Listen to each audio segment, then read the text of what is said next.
Hello students, welcome to my channel Education Lane once again.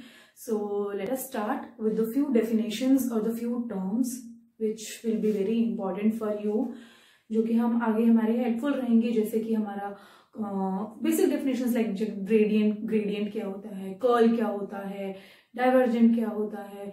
ठीक है, तो ये सब इसके बारे में हम पढ़ेंगे जो जिसका बेसिक है आपके लिए फिलहाल आपके लिए काफी है पढ़ने के लिए. तो let us start with gradient. Gradient of a scalar field क्या होता है.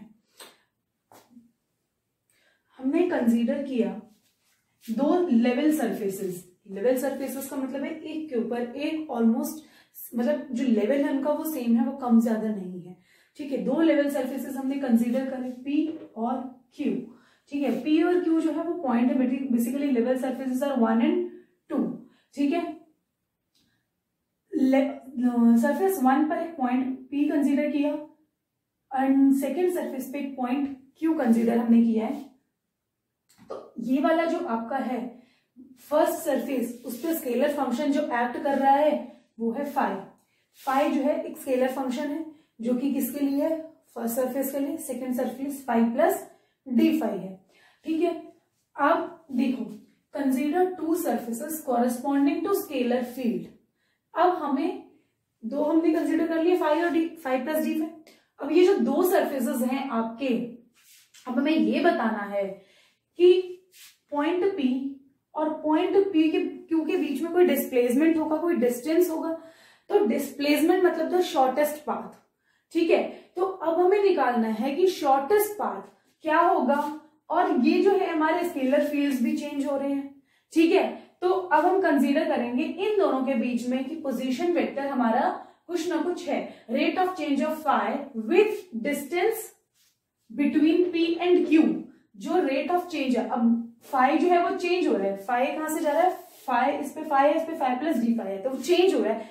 तो P से Q जब जाते हैं तो rate of change of phi क्या होगा, किस पे डिपेंड करेगा, relative displacement between Q with respect to P. इन दोनों के बीच का रिलेटिव डिस्प्लेसमेंट जो होगा उस पे डिपेंड करेगा. Let displacement of Q with respect to P में बी डिनोटेड बाय dr. इन दोनों के बीच का हमने जो डिस्प्लेसमेंट है वो हमने कंसीडर कर लिया है कि dr है. Ratio of d phi by d r. D phi by d r का मतलब क्या है कि फाई मेरा चेंज हो रहा है, मेरा स्केलर फंक्शन चेंज हो रहा है एक सरफेस से दूसरे सरफेस पे जाने में with respect to some displacement. जो डिस्प्लेसमेंट कितना है dr varies in different directions. अब जो dr है आपका वो अगर Q यहां पर है तो कुछ और होगा, यहां पर है तो कुछ और होगा, यहां हर जगह इन दोनों के बीच के डिस्प्लेसमेंट पे डिपेंड कर रहा है कि मेरा d phi by d r क्या होगा. तो नेक्स्ट स्टेप देखते हैं. Let us see the next step. Maximum value of d phi by d r. D phi by d r क्या था कि स्केलर फील्ड जो है आपके जो फंक्शन है वो चेंज हो रहा है विद रिस्पेक्ट टू डिस्प्लेसमेंट.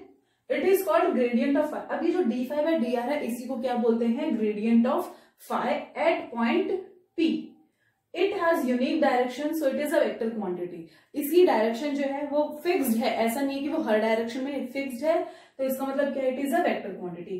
तो अब देखते हैं कि डेफिनेशन अगर आपके पास आता है कि ग्रेडियंट क्या होता है तो आप क्या लिखेंगे. So let us see the definition. Gradient of a scalar field, gradient of a scalar field at a point is defined. किसी भी पॉइंट पे, यहां पे हमने क्या कंसीडर किया है P, is defined as maximum value of, maximum value of किसकी, spatial rate of change. Spatial का मतलब है स्पेस, मतलब कि विद डिस्टेंस या डिस्प्लेसमेंट.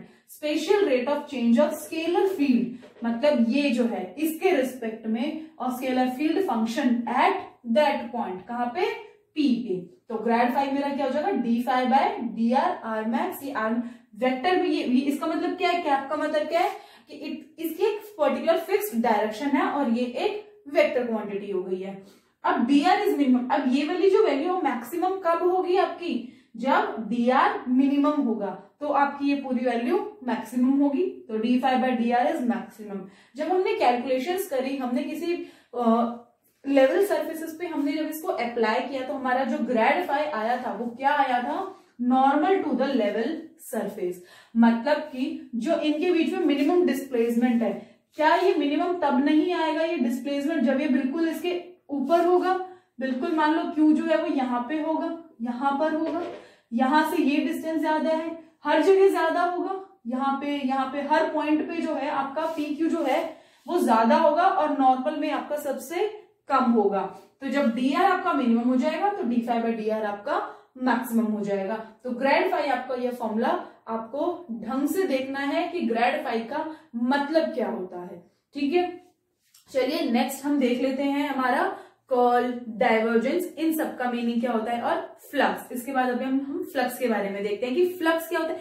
फ्लक्स का मैंने आपको वॉल्यूम इंटीग्रल जब बताया था, जब मैंने सरफेस इंटीग्रल बताया था आपको, तो उसमें मैंने आपको बताया था कि फ्लक्स क्या होता है। फ्लक्स मतलब कि एक सरफेस को क्रॉस करके आप कितना आपका वेक्टर फील्ड जो है वो बाहर की तरफ आ रहा है, एक सरफेस को क्रॉस कर रहा है, उसको फ्लक्स कहते हैं। एक बार हम उसका मैथमेटिकल एक्सप्रेशन भी, late us see the next definition, that is definition of flux.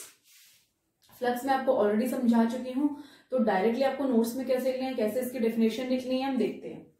The scalar product of a vector field function E, कोई भी वेक्टर फील्ड फंक्शन है ई, उसका स्केलर प्रोडक्ट किसके साथ, the elementary area ds drawn around that point.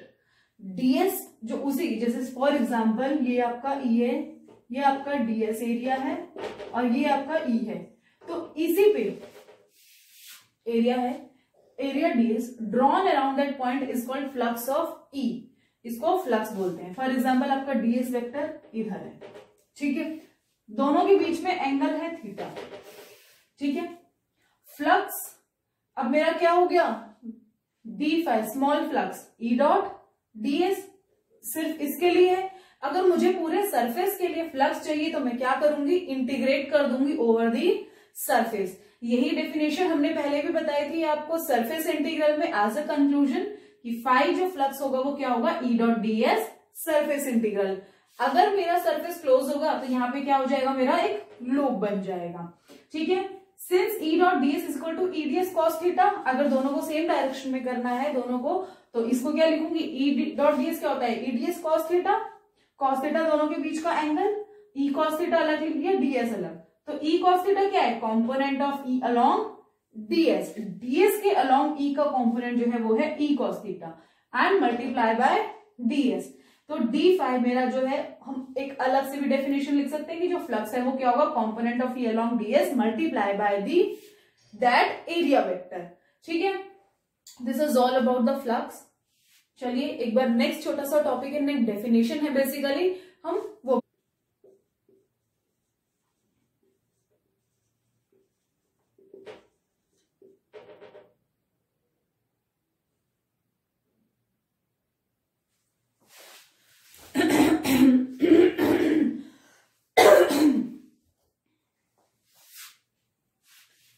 let us see the small definition of divergence of a vector field। Divergence क्या होता है, पहले मैं आपको एक नॉर्मल सी लैंग्वेज में आपको बता देती हूँ कि डाइवर्जेंस बेसिकली क्या होता है।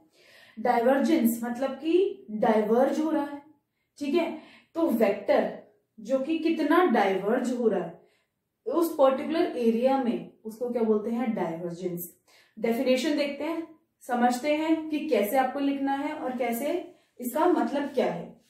The total normal flux, normal flux का मतलब क्या है कि हर डायरेक्शन परपेंडिकुलर टू सरफेस है, नॉर्मल है, per unit volume through a closed surface.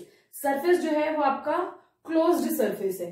For example ये आपका एक स्फीयर है, छोटी सी बॉल है आपकी, इसके अंदर से फ्लक्स निकल रहा है, तो हर डायरेक्शन में निकल रहा है, ये जितनी भी डायरेक्शन में निकल रही है ये सरफेस के परपेंडिकुलर है, ठीक है। Drawn around a point when the volume enclosed by the surface. अब डाइवर्जेंस इसको क्या बोला है कि कितना डाइवर्ज होगा, कितना, कि ये जो सरफेस है, ये जो वॉल्यूम एनक्लोज्ड हुआ है ये बहुत ही कम है, ये है नेग्लिजिबल, मतलब कि ऐसा छोटा सा और हर तरफ जो है वो डाइवर्ज, तो ये इसको पॉइंट को भी क्या बोलेंगे, डाइवर्जिंग पॉइंट। डाइवर्ज मतलब हर तरफ निकल रहा है, ये डाइवर्ज हो रहा है, ठीक है। अगर सेम आपको कन्वर्ज हो रहा हो तो कन्वर्ज क्या होता है, एक पॉइंट पे सारे कन्वर्ज हो रहे हैं, बट अभी हमें यहाँ पे आपको क्या करना है, सिर्फ डाइवर्जेंस, ठीक है। Divergence of a vector is called the divergence of field at that point, कैसे डिनोट करते हैं, मैथमेटिकल फॉर्मूला क्या है, divergence of E is equal to limit volume जो है वो क्या है, टेंड्स टू 0। 3 वॉल्यूम आपके आ जाएंगे, ये 3 इंटीग्रल्स आ जाएंगे for volume E dot ds। इसको हम कैसे डिनोट कर सकते हैं, del dot E. Del operator के बारे में मैं आपको ऑलरेडी बता चुकी हूँ कि इसका मतलब क्या होता है, ठीक है। अब जो डाइवर्जेंस ऑफ ई है वो दोनों डेल, ये क्योंकि दोनों वेक्टर है और डॉट प्रोडक्ट है, तो इसका जो आंसर होगा, जो इसका रिजल्ट होगा वो क्या होगा, डाइवर्जेंस ऑफ ई क्या होगा, मेरा एक स्केलर क्वांटिटी होगा। चलिए एक छोटा सा आपको एग्जांपल आप मुझे बताइए, जैसे अब मान लो ये एक फील्ड, मैं आपको 2 फील्ड दे रही हूं, ये 2 बॉक्सेस हैं, यहां पर फील्ड ऐसे जा रही है, ठीक है, यहां से फील्ड जो है वो ऐसे हो रही है। अब इस पर्टिकुलर पॉइंट से, यहां से, तो आप दोनों फील्ड को देख के बताइए कि इसमें डाइवर्ज कौन सी ज्यादा हो रही है। ये तो पैरेलल फील्ड्स हैं, डाइवर्ज ही नहीं हो रहा है, यहां पर डाइवर्जेंस हो रहा है, तो मतलब this is more divergent. Divergence की हमेशा कोई ना कोई वैल्यू होती है, उसकी वैल्यू 0 नहीं होगी, ठीक है। यहां पर इस केस में 0 है, क्यों, क्योंकि यहां पे डाइवर्ज ही नहीं हो रहा है। अगर डाइवर्जेंस है तो उसकी कोई ना कोई वैल्यू, और डाइवर्जेंस ही नहीं है तो यहाँ पे डाइवर्जेंस 0 है, ठीक है। चलिए एक छोटी सी डेफिनेशन ऑफ देख लेते हैं कि कर्ल क्या होता है हमारा, ठीक है। Let us do the definition of, now let us understand what is the curl of a vector field, what is it's meaning. तो एक बार डेफिनेशन देख लेते हैं, फिर मैं आपको मीनिंग बताती हूँ कि मतलब क्या है इसका। The maximum value of circulation, circulation का मतलब क्या है, सर्कुलेट करना, ठीक है। कोई चीज, कोई वेक्टर कितना सर्कुलेट कर रहा है, ठीक है। Maximum value of circulation per unit area, एक पर्टिकुलर यूनिट एरिया में, ड्रॉन अराउंड अ पॉइंट, उसी पॉइंट के around, when the area enclosed by closed curve tends to 0। जब एरिया जो है एनक्लोज कर रहे हैं, जैसे कि हमने डाइवर्जेंस में किया था कि जो वॉल्यूम एनक्लोज हो रहा था वो 0 होता, यहाँ पे एरिया एनक्लोज जो है वो ऑलमोस्ट टेंडिंग टू 0 है, and that gives the curl of a vector field at that point. Curl of a B is equal to limit surface tends to 0 closed line integral per unit area, ठीक है। यहाँ पे पर unit area, इसको हम कैसे denote करते हैं, कर्ल ऑफ अ बी या डेल क्रॉस बी। ये मैं आपको ऑलरेडी फॉर्मूला बता चुकी कि इसका फॉर्मूला क्या होता है। मैक्सिमम वैल्यू ऑफ रोटेशन में बी टर्म्ड एज कर्ल।